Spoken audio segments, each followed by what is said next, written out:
اگر یہ قرآن کی آیت نہ ہوتی اور 73 فرقے میرے مسلمان بھائی اس پر متفق نہ ہوتے تو میں یہ آیت بھی نہ پڑھتا. لیکن قرآن میں ہے کہ رسول کا یہ مقام ہے کہ اگر کوئی نبی رسول پر ایمان نہیں کرنا ہے تو اس کی نبوت بیکار. کوئی نبی محمد کی مدد نہ کرے تو اس کی نبوت بیکار ہے. لیکن جب سورۃ مائدہ پر نظر پڑی تو اسی اللہ نے کہا یا ایھا الرسول بلغ.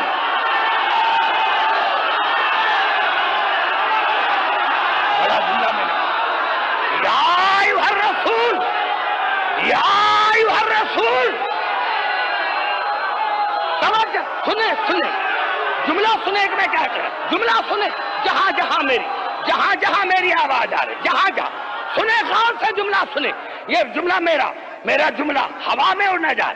جس اللہ نے کہا تھا رسول کے لیے کہ میرے رسول کا یہ مقام ہے کہ آدم سے لے کر عیسیٰ تک اگر کوئی میرے نبی پر ایمان نہیں لے کر آئے گا، مدد نہیں کرے گا تو ان کی نبوتیں بیکار ہیں. اسی اللہ نے رسول کو کہا یا ایھا الرسول بلغ.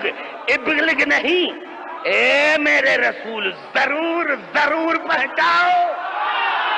ابلغ نہیں کہا، ضرور یا ایھا الرسول بلغ ما انزل الیک من ربک وان لم تفعل فما بلغت رسالتہ. پورے قرآن حکیم میں میرے سنی شیعہ بھائیو، پورے قرآن حکیم میں لفظ بلغ ایک مرتبہ استعمال ہوا. بلغ وَإِن لَّمْ تَفْعَلْ فَمَا بَلَّغْتَ رِسَالَتَهُ. پورے قرآن میں لفظ بلغت ایک مرتبہ استعمال ہوا.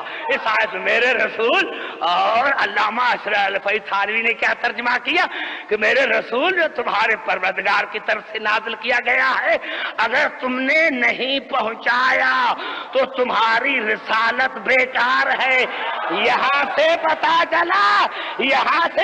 چلا کہ جس کی نبوت پر ایمان نہ لانے پر اور مدد نہ کرنے پر تمام انبیاء کی نبوتیں بیکار ہو جاتی ہیں. اس کو قرآن میں محمد رسول اللہ کہتے ہیں. اور جس کی ولایت نعرہ حیدری.